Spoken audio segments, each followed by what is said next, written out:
I'd like to take a moment and thank our sponsor. If you have a laser device for training and you want to take it to the next level, or if you're looking to get into using a laser device for training, check out the products at laserapp.com.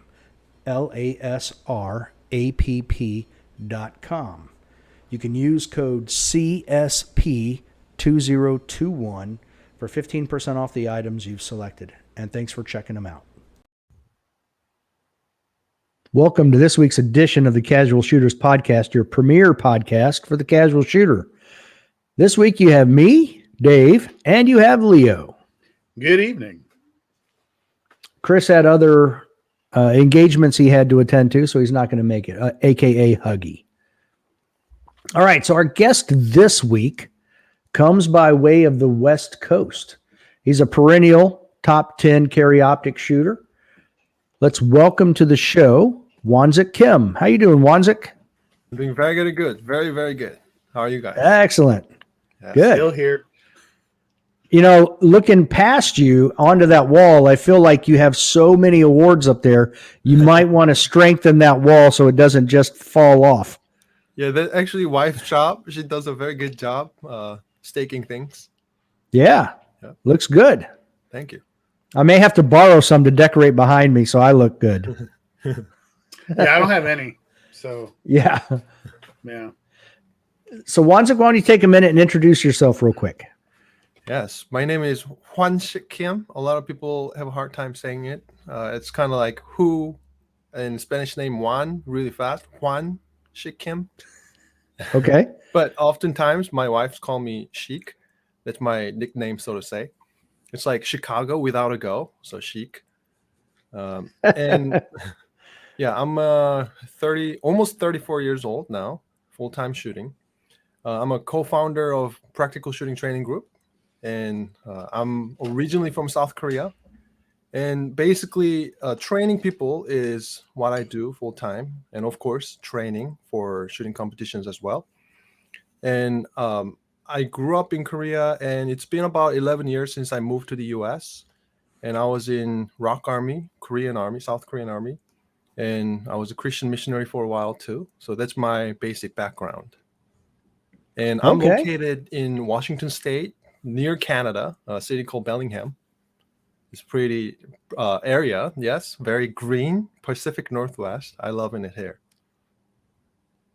Nice. Good intro. All right, just so that for those people who end up watching this on YouTube, now you know where Bellingham, Washington is. You can see that's Vancouver right above it. Yes. So there you go. All right. Now, Hwansik, what we normally do is we start off with 5 questions to get to know our guest. Okay. All right. So we're going to start with those since I know you've listened to at least 2 episodes, so you'll know some of the questions. Yes. Number 1, what's your favorite movie? The Lord of the Rings. Okay. Okay, hold on. Peter Jackson, Lord of the Rings, or original cartoon Lord of the Rings? The movie one. Okay. Yeah. Okay, just checking. Because you and I are pretty close in age, so we've probably seen, the same ones. But okay, I didn't get to watch the cartoon one. I grew up in South Korea, and I didn't have it in Korea when I was growing up. So I actually missed a lot of good shows, and I had to catch up with some of them after I got married because my wife is American, grew up in America, so she made me watch a couple good cartoon shows. I really enjoyed. Okay, just put it on your put a pin in that one. Be like, baby. What is this cartoon Hobbit that Leo was talking about? I gotta watch that. If she doesn't know what I'm talking about, I'm not saying you should leave her, but you might consider it. Yeah, one excuse is she's a little bit different generation, so she's a little younger than me. So it's okay. So how since you brought her up, how did you end up meeting her? We went to same college, so I did a couple things before I went to school. So I was a lot older, but basically she was doing a what is it called that you do high school and college at the same time, the program. So she was doing that, and we went to the same school. and we actually met at a church. I asked her out there, and we found out we kind of knew that we went to the same college. We had common friends actually, but we hadn't really met. But we were at the church, and that's where I got to introduce myself. So she's pretty smart. She's very smart. She's working on her PhD right now. Oh goodness. Yeah. Is she gonna make you call her doctor? We'll see. I'm just asking. She might. So I don't know what the statute of limitations are, but be careful. I wouldn't let anybody know you married a high school girl. Just saying. That's why I asked about the doctor. Is the right term. All right. Next question. Your favorite book? Oh, absolutely. Bible. This book changed my life, and I went to actually college for it. So I went to Bible school, Bible college for a while before I started doing my physics degree. Yes. Wait, you have a degree in physics? Yeah. I went Go ahead. Went to college for physics, and then I moved to New Jersey for higher degree. But then, that's exactly when I went there. I'm not staying here, and I came back. I mean, there was another reason my credits weren't really transferring to New Jersey properly, and they made me, start from the beginning. And I'm like, say bye. I came back to Washington, of course, and that's around the time we were dating too. And then when I got back, hey, let's get married, and I changed my major to manufacturing engineering after that. Oh, so much easier than physics. No, I can say manufacturing engineering will definitely make money. Yeah. But physics, you could probably learn how to curve a bullet. So exactly, I missed. Yeah. And there's a whole movie about that. All right. So Huggy isn't here, but the question he likes to ask everybody is, who is your favorite superhero? Well, if Jesus counts, I was about to say you can't say Jesus. Okay. If that's out of the way. But Jesus, and then what's your actual your other one? I would say Iron Man. Okay. Oh, okay. The fact that he's actually human. Sorry? They both have great facial hair. That's true, yes. The fact that he is actually human is something that's intriguing me very well. And also he's very knowledgeable in, science and all this stuff. And also he's using a lot of weaponries. And I grew up playing computer games. So I was fascinated in Iron Man the most out of all other superheroes. Okay. Mm-hmm. That makes perfect sense. Yeah. Yeah.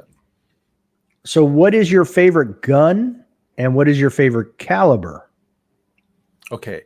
I would say I will start with the caliber. I would say 9mm for sure, because I know it the best. Okay. And I think 9mm, budget-wise, it's more enjoyable out of the box, I would say, because 22 is just too much little pew-pew. So 9mm is magic sauce for me, for sure. And then I would say the favorite gun. That's a very tough question. In general, it's a AR-15 variant because, again, that's the most gun I chose in shooting games growing up.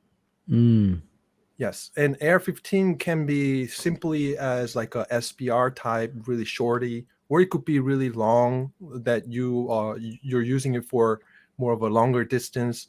And there's like PCC AR variants. So that's another fascinating one, 300 blackout. There's so many variables or variants of it that makes me really want to try many different types of ARs.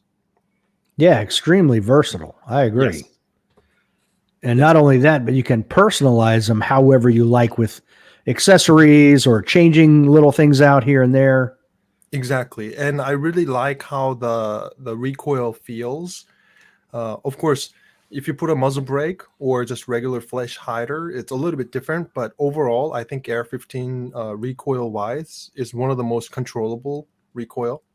But it's also big kaboom in my ears. So there's some fun there too. Yeah. Right. Mhm. Yeah, I mean it's one of the few calibers that for a rifle that you could shoot all day long without any problems. Yes. And then I actually have a PCC in 9mm that works very well. So I would say actually that's probably one of the favorite guns to shoot. 9mm AR. Okay. Mhm. We'll be getting to that later. I got some questions about that. So, Okay. so the last question I try to tailor Mhm. to our guest to make it a little bit more personal. So I don't know if you remember, but you and I were talking at Nationals at the back of the car that you had rented. And we were talking about a bunch of different things. And the one thing I brought up was how we've had several guests who travel internationally that have had some horror stories. Yes. Like we've had a Canadian couple on that almost got arrested in Italy. They almost lost their guns when they came to nationals in 2020. We had an Air Force colonel whose supervisor tried getting him arrested in Germany for having guns. We just interviewed Linda Turnbull, and she had guns confiscated in Amsterdam. Yeah. And you said that you had an interesting story in New York City, correct? That's correct. Okay. What is this story? I'm curious. Okay. So this was after European Handgun Championship, a IPSC match. Matt Nash, I think he told you guys about the match. So that's the He match. set you up. Mhm. Matt Nash set you up. That's what it is. It was actually the year before I shot with him at the match. So it was 2018, I think. So that match I shot with Casey Reed and Mason Lane together. And we were having fun after the match. And at the awards, actually, Casey Reed and I got food poisoning, and it was really bad. And then also on top of that, the airline told us, "Hey, your flight's being delayed by a day." And we were like, maybe we should just try to find another alternative instead of spending another day in Prague. So what we did is, okay, we have a flight to go straight to Boston. And then from Boston, Mason can go home and Casey flies to his home. And there was another option that was going to JFK and then go to Seattle. If I had to go to Boston, there was flights Seattle too, but it was 2 hours more. So I was thinking, okay, I might as well just save 2 hours, go to JFK and fly to Seattle from there. So two other dudes went to Boston, and just me, I went to JFK. And then as I was going to JFK, Mason's mom texted me. She told me a couple of information about how JFK has some strict rules. So she told me, hey, when you land, you must not touch your baggages, because once you go through the immigration, you have to claim your bag and recheck in for the domestic flight. So I told her, okay, I'll do that. And the Mason's mom was just talk to the TSA agent and let them handle your bags. So when I got there, there was a TSA agent, and I told him, hey, I shot this international handgun competition, and then I'm transitioning here to Seattle, and I have a checked-in firearm in my bag. And the guy was telling me, oh, I didn't hear anything about firearms. Well, who are you flying with? And I'm flying with Delta.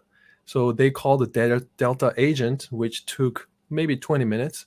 But my flight was maybe leaving in about an hour and 20 minutes, I think. It was something like that. So there was some time crunch happening. And then the Delta agent told me, we didn't hear anything about firearms. Like, I have nothing to say. The Delta agent was now carrying my suitcase with the firearm in it, and then we went to the TSA office, and the chief of TSA was basically looking at my paperwork. I think it's form 4457. I think that's what the proper form is to bring back in firearm. So they were looking at the serial number and paperwork, and they were like, okay, you're fine, you're good to go, paperwork's fine. And then about the time I was trying to leave the office, the chief TSA agent stopped me and telling me, hey, if you get out of the terminal to recheck in your bag, that's actually not our jurisdiction. It's actually the New York cop jurisdiction. So even though you cleared firearm with us, once you get out of the terminal to the terminal to the airline booth to recheck the firearm, right? Or recheck the baggage to Seattle, in that manner, you are breaking New York airport rule or New York state rule, whatever. Right. Now the NYPD can arrest you. So what we're going to do is we're going to call the NYPD airport cops and then bring them in here before you get in trouble. So now there was another 20 minutes delay. By this time, I'm thinking, I don't think I'm going to be able to make the flight. I'm not sure. And then the New York cops came in to the office, TSA office, and the guy in the front. So by the way, these 3 cops came in, and all of them had like the bulletproof vests and AR-15s on them. And as they come in, they like kind of yelled, like, who's the guy with the firearm over here? And I raised my hand, and he said, sir, do you have a New York firearms permit? And I said, no. Then now he was having the AR-15 on the hip position. And then now he points the AR-15 at me with the hip position and telling me, then I have all the reasons to arrest you.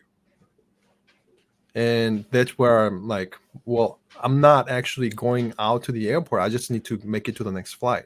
And then that's where the chief of TSA said, hey, that guy isn't staying in New York. He just needs to recheck in the baggage and get into the next flight. And then the New York cops now are going through the paperwork again with the firearm serial number. And also he wanted to see my carry license if I had one, and I have one. So he checked my carry license, the form 4456, whatever. And then he's now going through all the processes, and he's like literally ripping the form inside the gun hard case, like trying to thoroughly check it. Now that's taking another 20 minutes. Good so by Lord. The time, I'm basically missing the flight. And I was continuously reminding them, like, my flight is leaving at this time. My flight is leaving at this time. And then after thorough check, the New York cop escorted me out with the Delta agent carrying my suitcase again. And then the Delta agent was telling me, hey, just go straight. I'll check in the bags for you. Just go to the terminal, run as hard as possible.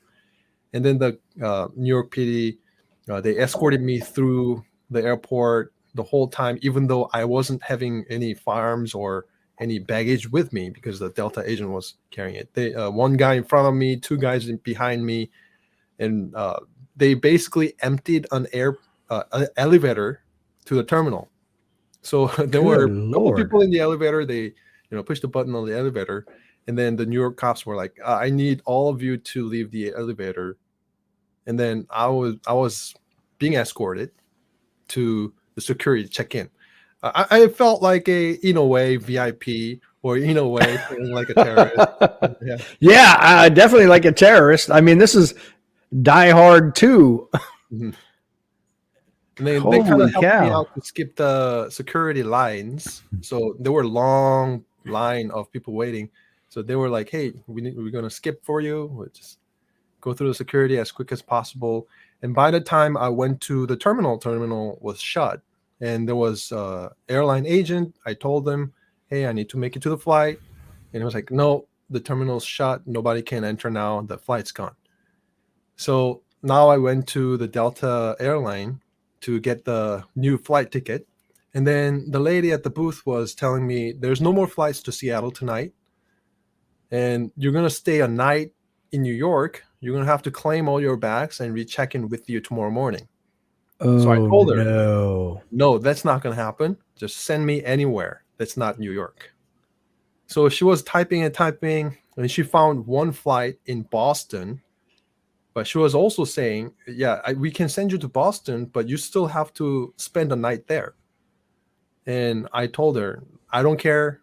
As long as it's not New York, I'll be fine. Just send me there.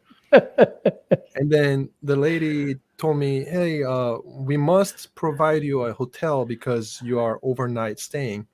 Once you go to Boston, you go to the Delta booth, they're going to give you a hotel voucher." And then I landed in Boston. I was feeling very happy. And I went to the Delta booth. The lady was saying, "Oh, there's a marathon going on, so we don't have any hotel. So you have to sleep Oh in the my airport." gosh. So what they gave me was $20 Dunkin' Donut voucher, food voucher. And Wow. I had stomach ache the whole night, the whole time because of the worst food. I got food poisoning. So on top Right. of that, it was I would say it was the worst travel experience in my life. I've traveled many places, but this was the worst one. So I guess New York's out for traveling through ever again. Yes, of course with the firearms. Oh yeah, absolutely. Mhm. I don't like New York, period. I mean, I like to visit and look, but Yeah. yeah, their firearms laws are ridiculous. Mhm. My experience though is when I went to the match, I was transferring from JFK as well. But when I was going there, it wasn't a problem because I never had to claim my bag. It automatically transferred from JFK when I was going there. But when I was coming Mm, back, going through the immigration, I don't exactly know why that was, but they made me claim the bags going through the immigration. So I think that's the okay. case coming into the country. Right. That's what got you. Mhm. Holy cow. Yeah, that's the worst story. That's terrible. Yes. Mm. So now you said, so where in Korea were you born? I was born and grew up in Daejeon, which is about an hour south of Seoul, the capital city. Okay. Okay. I've been to Pohang twice and Busan once. Yes. So on That's the southeast coast. yes. Daejeon is basically the centrally located. Okay. Mhm. All right. Now, you said you've been in the US for 11 years. So you got here in your early 20s. Yes. Right after the military, I served when I was 21 through 23, and then when I was 23, I came over here. Now, what did you do in the army? I was mostly a Humvee driver. The MOS is actually a heavy vehicle driver, so I was trained to drive heavier vehicles. But when I actually got my base needed more Humvee drivers, so that's most of the time, about a year and so on. I was driving Humvees and sometimes medical vehicles too, but mostly Humvee. And then later year, right before I finished, I was driving buses. Oh, okay. Yeah. Yes. Now, is military service mandatory over there? Yes. At the time, 2 years minimum. Now, I heard it's about a year and a half. A lot Okay. of people do 2 years, and some people stay there as like a staff sergeant. If you're finishing just regular 2 years military, usually you end up finishing as a sergeant. But some people dive into staff sergeant. Actually, one of my friends became a staff sergeant, and also he wanted to be an officer. So he kind of went to the academy to be an officer. So he's now an officer. So some people actually start as like a mandatory system, and then people kind of find it as a career and stay.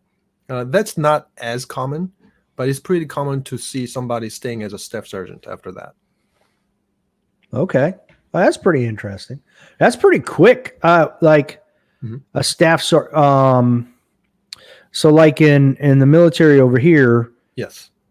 we started in E1, which is Mhm. a private, Yeah. and a staff sergeant would be an E6. Mhm. So 6 steps up. How is it in Korea? Is it the same way? Uh, Basically, fifth step. The first one is Okay. like a trainee, and then the later one is private, and then second ranking private, corporal, and then sergeant. Okay. All right. Interesting. I actually had a ROC Marine recon team attached to my recon team when I was in Korea. Awesome. So that was very interesting. Yeah. Here's a quick little story for you. Mhm. One of the guys in their team got in quite a bit of trouble because when we were out on patrol and where we stopped one night, he snuck out and went into town and got drunk. Yeah. So his NCO, Mhm. this is the first time I saw corporal punishment in another country, Oh, yeah. was actually whipping him Mhm. in there. We left, but we knew what was happening. We didn't actually watch it. And that was his punishment. Mhm. I was like, oh, but these guys don't play around. Mhm. Yeah, But the physical punishment is definitely going away. Around my time was really going away because of incidents where people revenge kind of thing. oh yeah. But even at my time, there was unofficial physical punishments. Of course. And this was 1987, so it's a couple days ago. Yeah. I'm showing my age.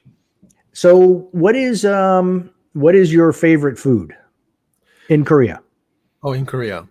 That's a very tough question. There's so many different foods, and also where I grew up, it's not a capital city, although it's a big city.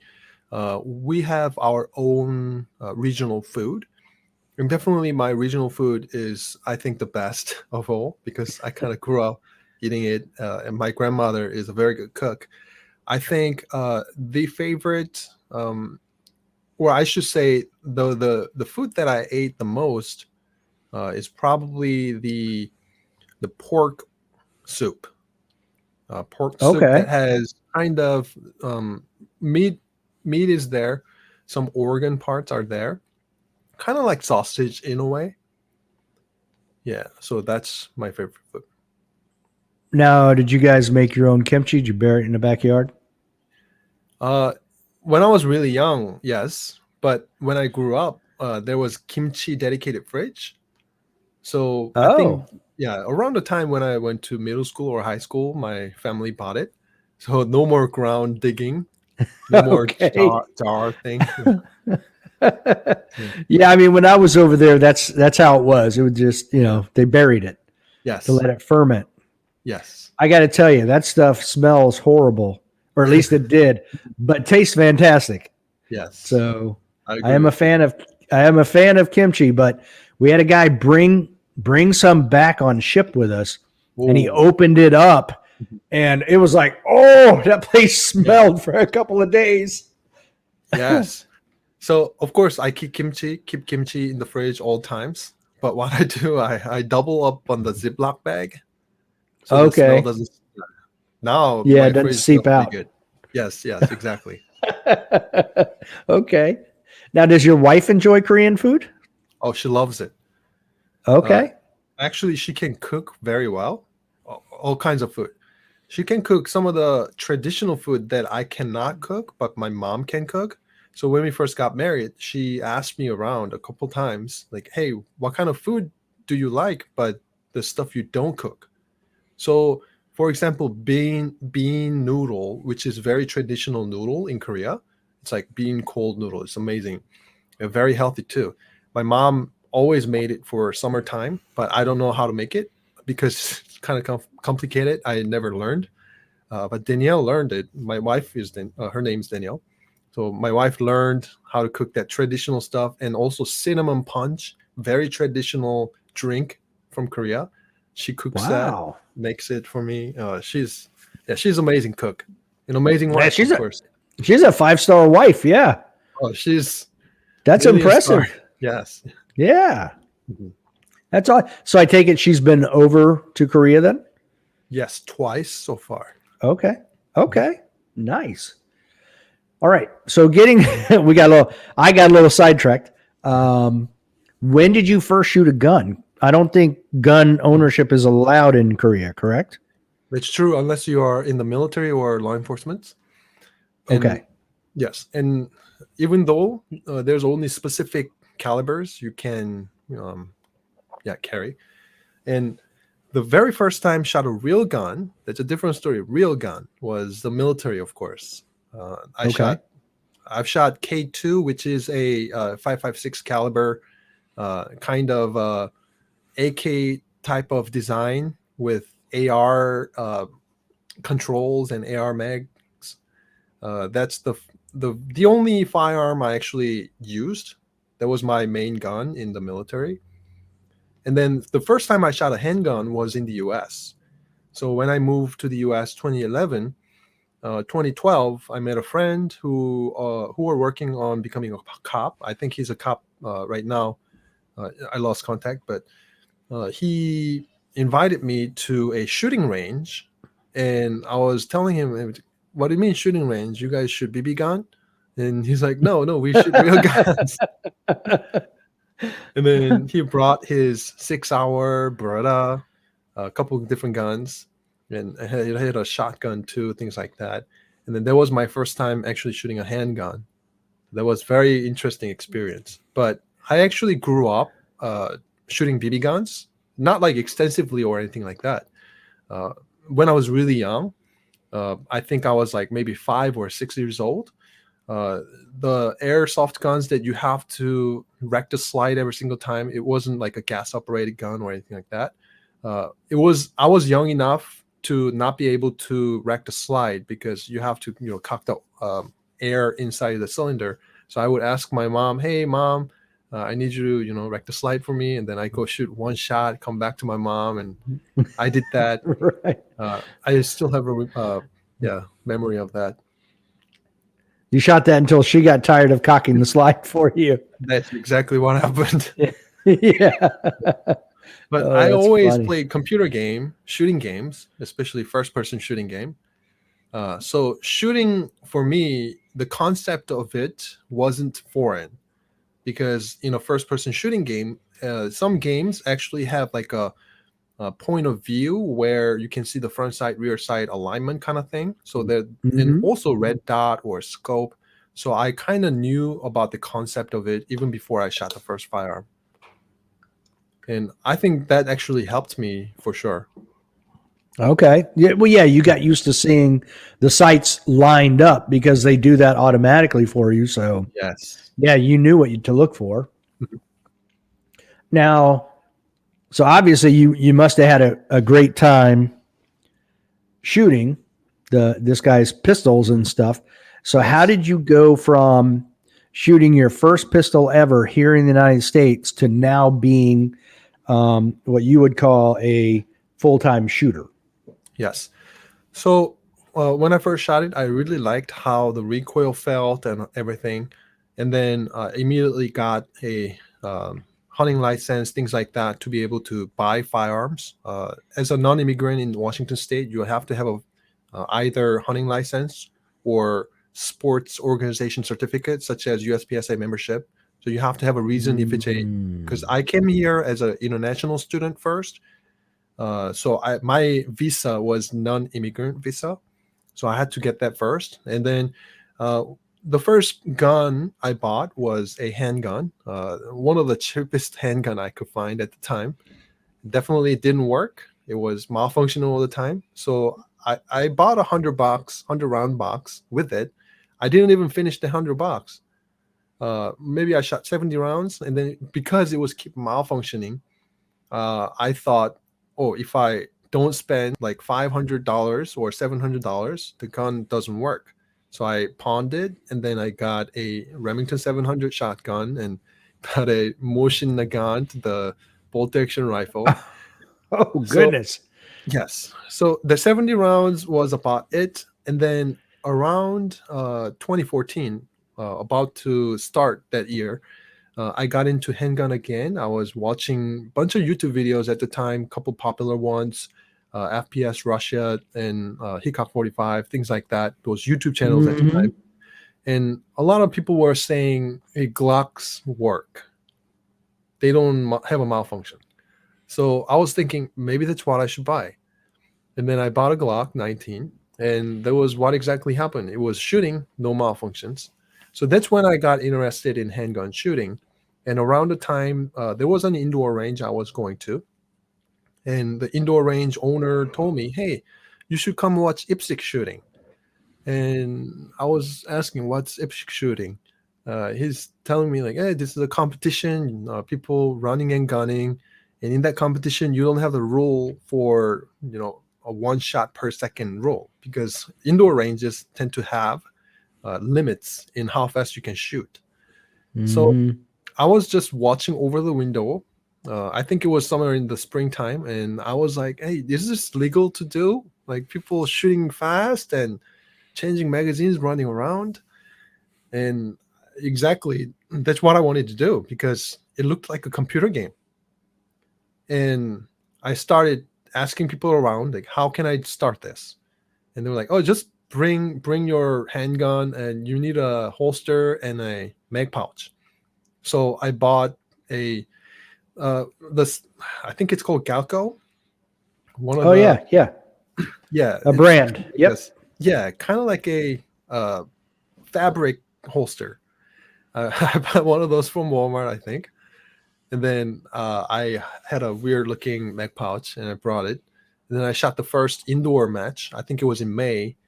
And then they were saying there's actually a sanctioned match, outdoor match. And the stuff they were doing was more of a classifier style, not really like a full stage style. So they were telling me, hey, you should come out and shoot a real match. And of course, I was telling him, how can I do that? Okay, just walk over the street. There's a USPSA headquarters. Go in there and then ask for a membership. So, yes. You literally went across the street to the USPSA headquarters. That's what I did. My school, yes. At the time, my college was basically in the same city as where the headquarters is. So that's exactly what I did. I got a membership, and there was a local match, but I had to have a safety card to be able to do that. And then I was doing some research. Okay, now I'm going to do a real USPSA outdoor match. So I started doing some research on YouTube, and then I'm seeing everybody's shooting this gun. So I was like, okay, I must buy this gun because everybody's shooting it. So I ordered a Springfield 1911, and I was thinking, oh, this guy is shooting with a red dot on 1911. This guy is shooting with a compensator. This guy's shooting with a long mag. So I bought the longest 45 magazine I could find and bought some 45 factory ammo. And then I went to the first local match. And then my holster was the Springfield 1911 came with a holster and the mag pouch shaped in a V shape. So I put first magazine bullet facing forward, second magazine bullet facing backward. So I was like, oh, this probably makes sense. And then that was my very first match. In the very first match, I saw this guy shooting. He was Asian. His name's Young Lee, Korean American. And he's a grandmaster. He finished in top 10 at nationals before. He's a really, really good shooter. So he was shooting in a different squad. And then he was shooting on one stage. It's a 32-round field course. And a couple shots were very close. And he's shooting almost like a full auto finger on the close target. And I was looking at him shooting it and thinking, he's not going to hit anything. He's just pulling the trigger as fast as possible. And then there was a plate rack in the last position. And then he goes, tang, tang, tang, tang, tang, tang. And what did I just see? Is that humanly possible? It's like faster than I can do in a game. So I was very amazed, and I immediately stopped one of the squad mates and asked him, hey, who's that guy? I was like, oh, his name's Young Lee. He's a grandmaster. And then I said, what's a grandmaster? And he told me about the classification system. And I told him, okay, I want to be a grandmaster too then. So I set my goal grandmaster on my first match. And then the second match, what exactly I did is I want to squad with him and then shoot with him. And I didn't I didn't know back then that there was a so-called super squad, right? He was always in a local super squad, so all the good shooters squad together. And second match, I'm shooting with him, and he shoots first on this stage with a Texas Star, and he just shoots from right to left, and he goes like tang tang tang tang tang. Okay, I'm gonna be able to do that. Why not? So I went to the Texas Star position in the big field course, and then boom boom ting, boom boom boom ting, and flight lock reload, boom boom boom ting. And then by the end of the position, there was only like 3 targets very close to each other, side by side. And when I enter the position, I shot 1 round and then it slide locks. And then I go through my mag pouch. I don't have enough mags. So what I did is I started yelling, bam, bam, bam, bam, bam, bam. And then Young Lee was the RO. With the slide locked gun, I was looking at Young Lee, and he was looking at me. He just keep looking at me, and I was keep looking at him because it's a slide lock and I don't have more ammo. And I said, I'm done. And Young Lee was like, oh, okay, if you're finished, unless you're clear, and hold on, holster. And then after that, he says, why didn't you finish shooting? I said, well, I ran out of ammo. And he looks at my mags on the ground, and he sees this long 10-round 45 mag. And the second match, somebody told me I should be signing in as a single stack because I was shooting 1911, not 2011. That's one thing I realized too. Like, what do you mean 2011? But this is what everybody's shooting, no? And he was like, no, actually everybody's shooting 2011, which is a double stack. I'm like, okay, I'll sign up in single stack. And Young Lee looks at it and went, oh, this is a L10. I was like, oh, what's an L10? It's the division. You need to sign into L10 with this magazine. And he's asking, what kind of bullets are you shooting? I was, oh, I'm shooting 45. Okay, what kind of 45? And I said, oh, it's a factory ammo 45. And he's telling me, you're shooting over 200 power factor ammo. And I was like, oh, is that good? And he was like, no, you want to load down to like 170. And they were scoring my targets. And then they were giving me the procedure for failure to engage. And I said, well, I engaged it. And he's like, no, you ran out of bullet. But I told him, yeah, but I said, bam, bam. I verbally engaged it. And he was like, no, that doesn't work. You have to actually shoot a bullet in it. Oh, that's funny. Yeah. How I started the competition. And that was actually it. I immediately realized I need to shoot production because that's the power factor matters. Like you buy a factory ammo, then minor power factor makes sense, but not 45 because it's too hot. And Young Lee was helping me out, of course. So I asked him like what kind of gun is good, and he was telling me a Glock is good, CZ is good, and then I had Glock 19, so I moved to production right away. Okay, I guess you could. 100%. I'm totally gonna do that. Yeah, that's amazing. It might actually work for you on steel. Oh, that's what I was thinking about. I'm like, that's just what I'm gonna do anytime I see a plate rack. Just bang, bang, bang, bang, bang. Or actually, it would be ting, ting, ting, ting, ting, ting, ting. That is amazing. I think a lot of people have, embarrassing first match stories. Oh yeah, or even now, yeah. Yep. So that's basically every story of me ever shooting any match ever. Yeah. Oh, Texas Star, I just gave up. I'm like, yeah, it's fine, it's there. But now I can say ting, ting, ting, ting, ting, ting, ting, and it'll count. Yeah. But still then, I wasn't practicing like I do now. What got me into really hardcore practice is, of course, when I decided to be a GM, I started doing some research on dry fire, things like that. But what got me super motivated was actually the first match was in July. And in September, I was shooting with Young again, and he was telling me, hey, I'm going to Nationals next weekend. And I was asking him, Nationals? Oh, cool. Where is it? And he was telling me it was in Utah, 2014. And I was telling him, wait, this is a Washington State thing. Like Mount Vernon Burlington is the headquarters. And why do you go to Utah for Nationals? and he was telling me how the big this organization is, and he was telling me there's a world championship in October as well. So that's exactly what I paid attention to. There was nationals and world shoot. I was looking at the scores, and then I found out this is really big organization, big sport, not just a local thing. And then I also noticed there was no Korean names on world championship scores. So I immediately decided I'm going to be the first Korean person competing at the world shoot, and I want to be a world champion. So that's exactly what motivated me to really put my energy, passion into it. And yeah, that never stopped. And I got to be the first Korean competitor at the World Shoot 2017. So that was really fun. That's pretty quick. 3 years after you started? Yes. Wow. That's real. So how long did it take you to be a GM? That's a really different story than making an M. So I started as a C class, because by the time I got classified, I think I got classified in October. That's when I really started training, which was in like September time. I was training every day. But because I changed the division, that took a while to actually get the classification. So C class was my first one.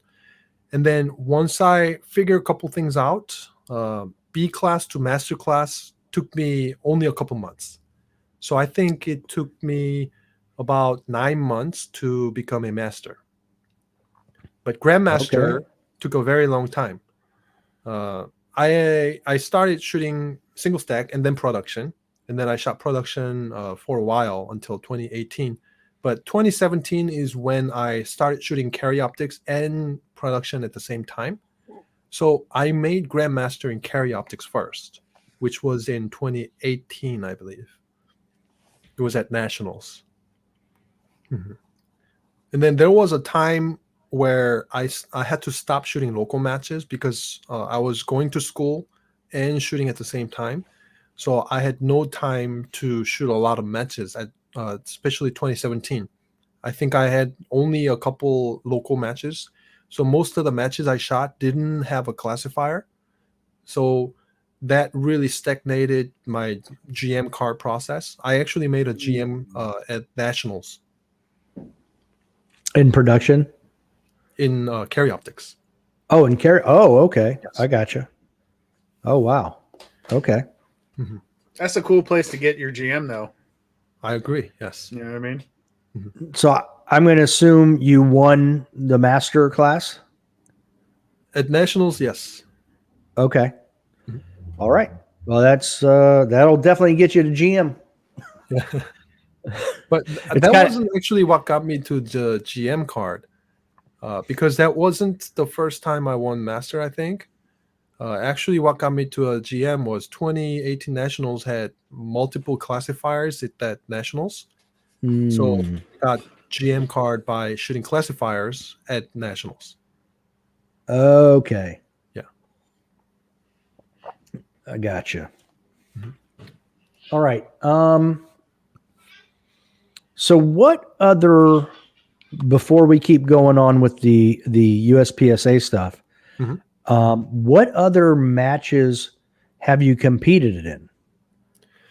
The last international match I shot was probably Canadian Nationals. That was pretty good one in Quebec. Very beautiful place. Match was very high quality. It was done in a military base. It was the first match I shot without a back berm, because they owned the whole miles of land. There was no back berm. There's mountains maybe like tens of miles away, but that was a pretty interesting match. I have competed in Extreme Open twice and European Handgun Championship, which is a level 4 match. That was one of the best experiences, Extreme Open and European Handgun Championship. Okay. So you've competed in IPSC, USPSA, in Canada, in Europe. What about, I know you just shot the 2-gun nationals and did very well. Thank you. You're welcome. What about, have you done 3-gun? Never. Okay. I'm not really planning to. Okay. Is it because of the whole adding the shotgun thing, or? That's exactly why it is. Yes. Yeah, it seems like a lot. Yeah. Now, what about, I think we spoke briefly too, what about airsoft? Have you shot airsoft matches overseas? Yes. I actually taught a class with an airsoft gun. Korea right now, they are mainly doing airsoft. They do live fire stuff with shotgun IPSC and regular handgun IPSC, but they have a really weird rule in Korea. What it is you're not allowed to shoot while moving. So Oh, sports like the biathlon, where you have to run and then stop and then shoot, or ski, I guess, that's allowed, but you're not able to shoot while moving. So what they're doing is most of the airsoft is for the stages. So when I taught a class, we were doing in an indoor gym, actually, the IPSC Korea owns. And then we did a class with airsoft guns. cool. Yeah. All right. I've seen on YouTube, I've seen some airsoft matches. It's pretty neat. They still have steel and other stuff that falls. So it's pretty neat. Yes.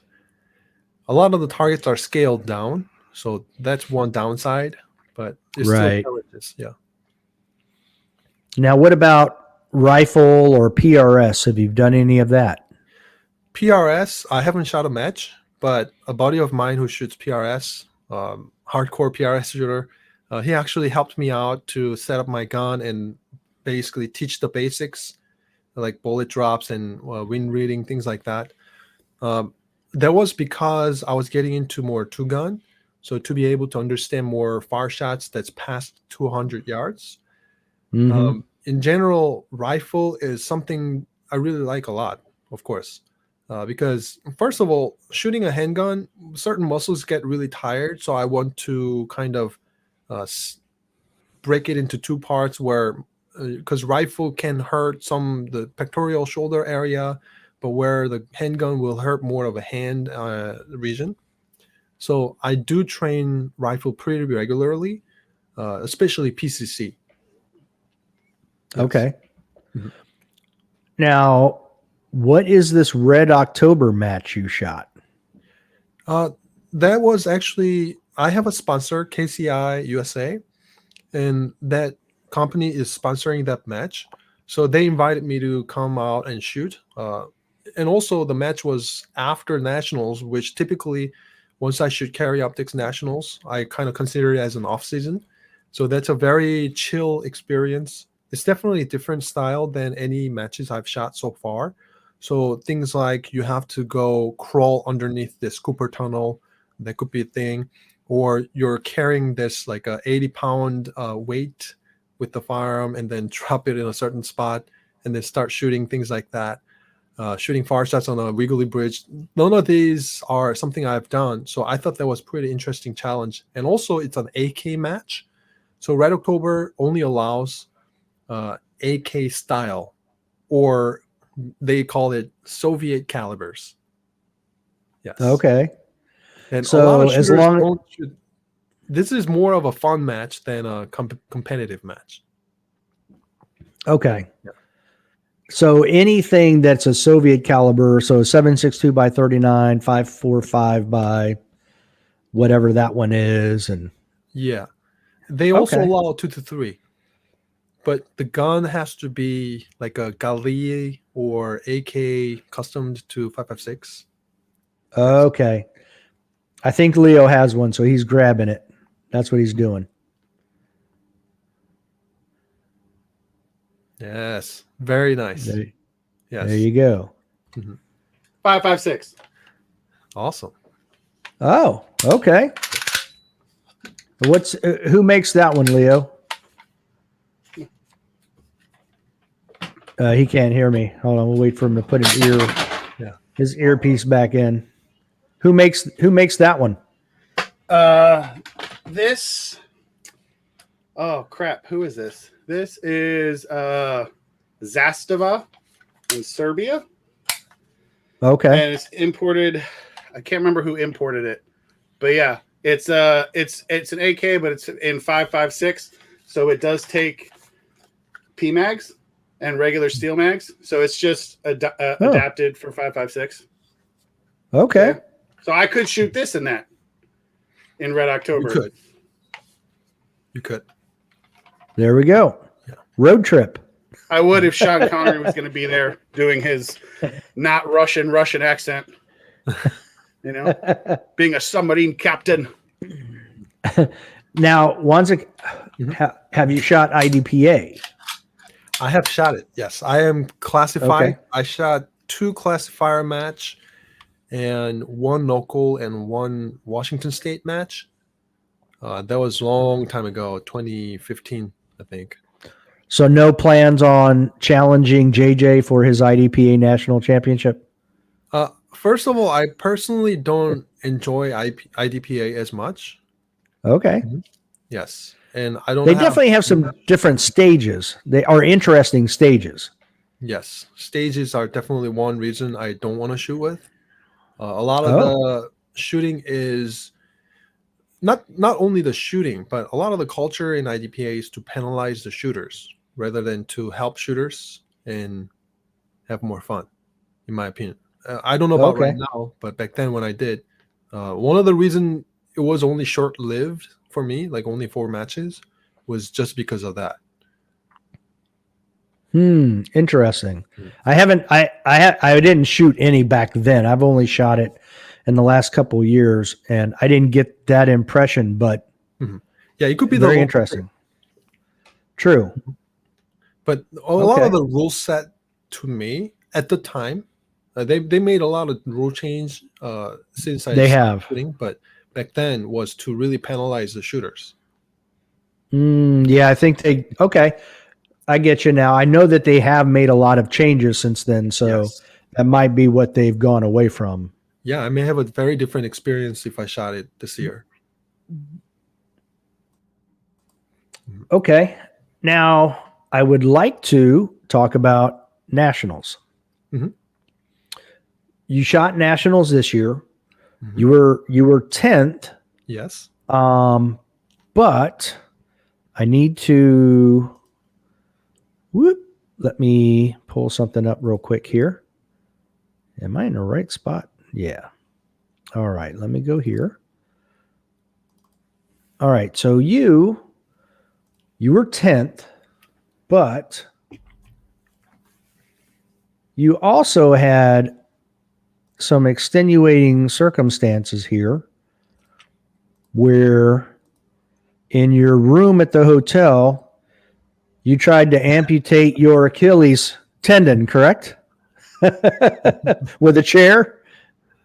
That was about a week and a half or 2 prior to nationals, I think. Oh, so you just wanted to level the field and make it so the other guys had a chance to win. I don't think that much ahead. Okay.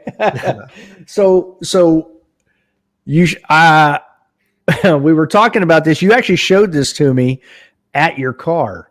So exactly what happened that you had to cut the back of your shoe off?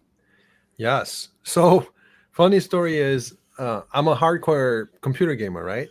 So in preparation for nationals, probably around a week and a half before or 2, there was a new game came out, which my wife and I, we play that very often, the whole series, which is called Far Cry. Far Cry 6 came out just before nationals. Yes. And I have my reloader press set up close to my computer, and I was reloading, and the game download was complete. So I was like, oh, I'm going to stop reloading. I'm going to play the game. So I have a very fancy, heavy office chair / gaming chair.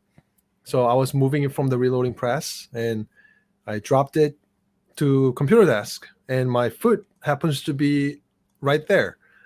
So the leg of the chair has a really sharp corner with the wheels, right on top of the wheels.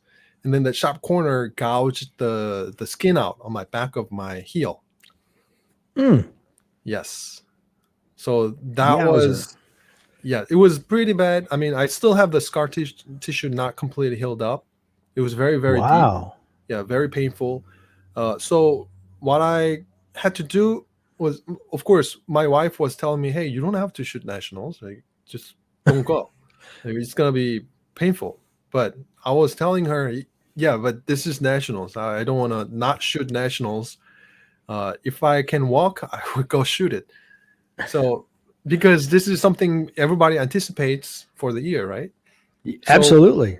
yes, I couldn't put any pressure on my back of my foot. So what I had to do is cut the heel part of the shoe out and then just duct tape around so the shoe and the foot stays at least. Um, so I can, yeah, walk and But hopefully run. uh, right, and but you said the first day you didn't tape it right, so your foot was actually sliding inside of the shoe. Yes, a little bit. Wow. So after day one at the hotel, I examined the condition of it, and at the time wasn't bleeding on the day one, but after day one, I start seeing blood and the scar tissue lifting off from the flesh. So the second day, I had to make it more secure, and then by the last couple stages on the last day, there was so many shooting on the move opportunity at this match, but I decided not to do it. Oh, Matt Nash is calling me. Sorry. Okay, Matt, we're You busy should with him. You totally can answer wait. it. He's just jealous that you're on the show right now. Yeah. That's it. Yeah, he's like, oh, I want to be on again. Love you, Matt. Because I mean, we're so big that everybody wants to be on the show. Obviously, they're getting their friends to be like, "Put me back on. Yes. I want to talk about your foot." Yeah, that was definitely one big issue that my focus at the match was completely different than previous ones. So I actually thoroughly enjoyed this particular nationals, and it was good study as well because shooting on the move is definitely my strength. And I was curious what will be the results if I am not shooting on the move at all. Because if I am like 75, 80 maybe, when I'm that old, I might not shoot on the move. And this is basically telling me, like, I mean, movement is important to be able to win for sure, but you can still shoot very well. Was another impression that I learned a lot. But this was actually a very good year or good match for me to actually learn a great revelation because I had a lot of stress before, mental struggles. But this match, I really learned what it works for me to stay focused without much of a mental stress. Because Ben Steger is my dear friend. One time he told me, "Hey, you're putting too much stress on yourself," and that's something that I kind of started working on. But this is the first year um, that I was implementing something new because there was a lot of other health concerns that I had. I had sleep paralysis, basically called parasomnia, where I get paralyzed during sleep, and I was able to sleep maybe 3-4 hours sometimes, or even if I sleep 8 hours, it's scattered throughout the day. So I had many different issues with my health this year. But one thing funny was I'm a Christian, and pre-pandemic, yes, I was going to church service, worship services, things like that. And then through pandemic, I didn't go, and then I kind of forgot what the meaning of worship is. And when the things were church were coming back in, I went to the church, and then I started, going to the worship service again, and I learned about heart of worship, which I am using all my heart. I'm worshiping God with everything I have. And the fact that I am actually full heartedly doing something in full strength as well, as much as I have, I experienced some great power in it. So mentally at the matches I shot, I would say none of the matches were as good as the ones that I had good health conditions, of course. But I think it could have been a lot worse if I shot the match this year with the same mentality I had before, where I was kind of being a little critical and also kind of a focused on the goals and the results a little bit. But I really learned how much power there is to give 100%, not focus on results per se, but my own ability. So at nationals, I had a great time. Usually, one thing that was very funny is when I did this, I typically drain my energy too fast. So I find myself caffeinate myself more and maybe eat more, or feeling hungry. My vision deteriorates pretty fast. Things like that happen pretty prematurely at matches, especially at nationals last year. I was experiencing draining happening really quickly because I'm mentally kind of too focused on I have to stay on the top, where I have to Mm. follow this guy's trait. I have to shoot like that, shoot like this.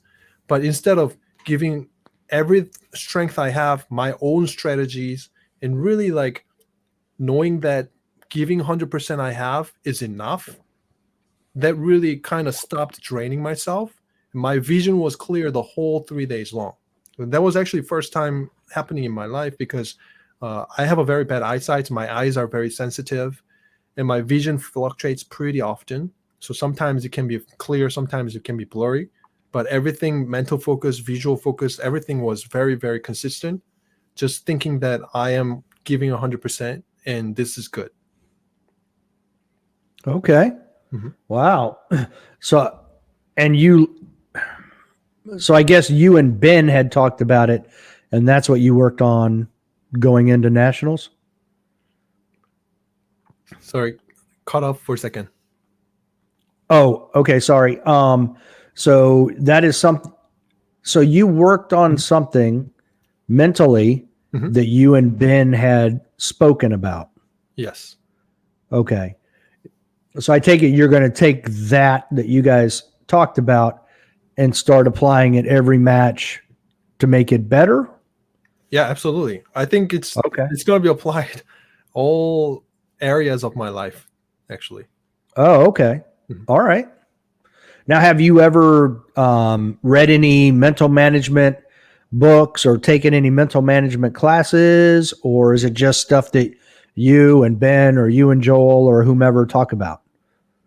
First of all, like reading, yes, reading and watching a lot of mental related stuff.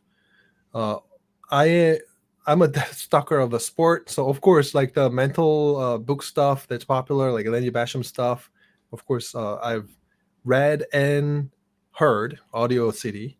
That's actually Okay. what I prefer. I have dyslexia, so reading can be very challenging for me. So, uh, Yep. and not I just understand. yes, that's why I really had a good time studying it in English because I have less dyslexic on English than Korean because it looks simpler. Like alphabet A is a Oh, less lines, whereas Korean letters can be Yeah. multiple lines. I Right. never thought of that. Mhm. I didn't either, but that, Man, yeah, that I could must see that. suck. That's Okay. actually there's a huge story behind it, but basically, I wasn't able to go to regular high school in Korea because dyslexic. But when I came to the U.S., I studied really well. Yeah, I believed I was always dumb because of dyslexia when I was growing up in Korea. Oh, Yeah. wow. It's But I hard. found things, yes, very hard. Yeah. But definitely, I found other ways to learn things, and also English helps a lot. And in terms of mental management stuff, of course, there's some shooting or sport related mental stuff that I read a lot, but also non-shooting stuff. Like Christianity book is definitely one of them, because in Bible there's so many things that addresses about life and mental stuff, and that basically I think one thing I was blessed with when I started shooting was a lot of the basically who I am was very solid when I started shooting. I started shooting at age of 26, I think. But before, as I was becoming a Christian and missionary, and also going to like Bible school, universities, mission trips, and also being in the military, all those kind of helped me to build who I am. So some people say, "Hey, we need to start young to be able to be national champion." Yes and no. I disagree in many ways because of the life experience, discipline you may have developed. Of course, I'm not saying everybody's disciplined at an older age, but depends on where you are now. Because in my opinion, physical ability is not the deciding factor whether you're going to be in the top or not, because I have a very bad eyesight. I cannot see the front sight, astigmatism, and I can't get any refractive surgery, anything like that. So vision-wise, I'm not blessed, but I can shoot. It's not really about how clear you see. It's about hand-eye coordination. And also like running things. If the running was the only case, then Rob Latham wouldn't win now. Yeah, for sure. For Him, sure. Terrence But Butler, anybody over the weight of 186. Yeah. yeah. Yeah, it's not really about making excuses. It's making opportunities. Oh, that's a good one. I'm gonna write that down real quick. Hold on. Yeah. You Now, bear with me. I'm dyslexic, so give me a second. so see, you never knew how great America was. We simplified the language. So I just want to say, it never once occurred to me that dyslexia could be worse in other languages. Like, yeah. never crossed my mind. I have it easy by comparison. Yeah. All right. So, but in light of having the injury, Mhm. how did you feel about your performance at nationals? This is actually a small conversation I did with Ben right after the match. Okay. What Ben told me is, hey, I didn't see the lion coming out of you. Yes. So one strategy, which I don't particularly think was a mistake or not, but my strategy of the match was, first one was not further injuring. That was my first priority. That That's why makes I sense. stopped shooting on the move on the later days. And then the second one is shooting as consistently as possible and as comfortable as possible. Because when I am really or too aggressive, I think that was going to injure my leg further.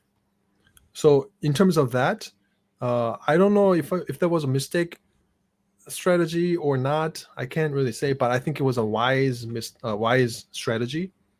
So I really didn't shoot in terms of max ability, so to say. Everything just as comfortable as possible, everything as precisely as possible. Just kind of in a way watching a boring movie, so to say.